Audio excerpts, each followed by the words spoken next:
CA এবং এনআরসির পার্থক্য কি সেটা এবার চোখে আঙুল দিয়ে বুঝিয়ে দিলেন বিজেপি নেতা শঙ্কর পাল।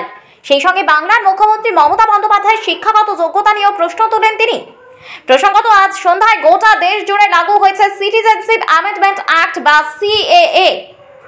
এদিকে লোকসভা নির্বাচনের অনেক আগেই অর্থাৎ গত 4 বছর আগে লোকসভার উভয় কক্ষে পাশ হয়ে গিয়েছিল এই বিল, তবে তখনও পর্যন্ত কার্যকর করা হয়নি বিল। করোনা অতিমারির কারণে গোটা প্রক্রিয়া স্থগিত হয়েছিল। কবে সিএ লাগু করা হবে তা নিয়ে তৈরি হয়েছিল নানান রকম বাদানুবাদ।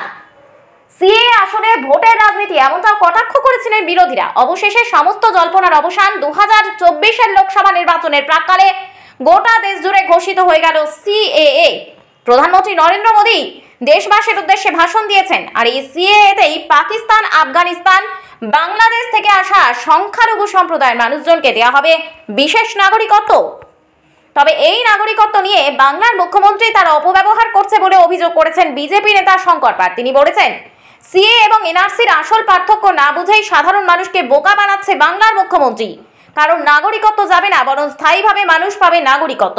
আর কি বললেন তিনি, শুনুন। আজ পুরো ভারতবর্ষ জুড়ে সিটিজেনশিপ অ্যামেন্ডমেন্ট অ্যাক্ট লাগু হতে চলেছে। তার নোটিফিকেশনও প্রায় চলে এসছে, রাত 10টার মধ্যে হয়ে যাবে, অথবা যেই মুহূর্তে আমরা এই বার্তা দিচ্ছি অলরেডি হয়ে গেছে।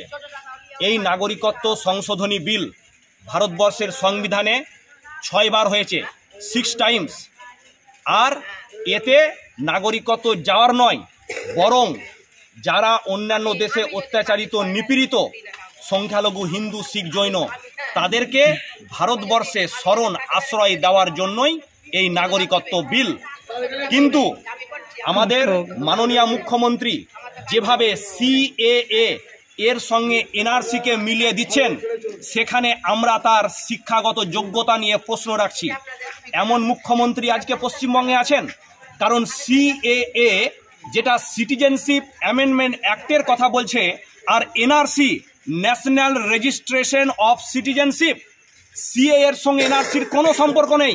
কিন্তু 24-এর লোকসভা ভোটে যখন আজকে শঙ্খনাদ হতে শুরু করেছে, আর আমাদের পশ্চিমবঙ্গের বুকে 2 মহারথী মাননীয় শুভেন্দু অধিকারী মহাশয় এবং সুকান্ত মজুমদারের নেতৃত্বে বঙ্গ বিজেপির যে কার্যক্রম পশ্চিমবঙ্গে এবার বিজেপির সরকার, তাতে একটা দৃষ্টিকোণকে ঘুরিয়ে দেওয়ার জন্যে মমতা ব্যানার্জি, অভিষেক ব্যানার্জি সিএ এনআরসির নাম করে মানুষকে ভুল বোঝাচ্ছে, বিভ্রান্তি ছড়াচ্ছে।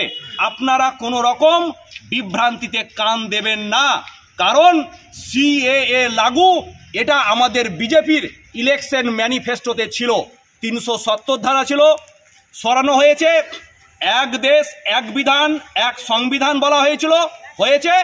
একইভাবে আজকে সিএএ লাগু হলো। তার জন্য আমরা মাননীয় প্রধানমন্ত্রীজি, স্বরাষ্ট্রমন্ত্রী অমিত শাহজি, জেপি নাড্ডাজি সমেত পুরো কেন্দ্রীয় নেতৃত্ব এবং বিজেপির কার্যকর্তাদের গৈরিক শুভেচ্ছা, অভিনন্দন জানাই। আমার সঙ্গে এখানে সমস্ত কার্যকর্তারাও সেই একই বার্তা দিতে এইখানে সম্মিলিত হয়েছে অনন্তদেব মন্দিরের সামনে। আপনার নাম বললেন? আমার নাম শঙ্কর পাল, আমি মন্ডল 3-র জয়েন্ট ইনচার্জ এবং লোকসভার মিডিয়া ম্যানেজমেন্টের প্রমুখ।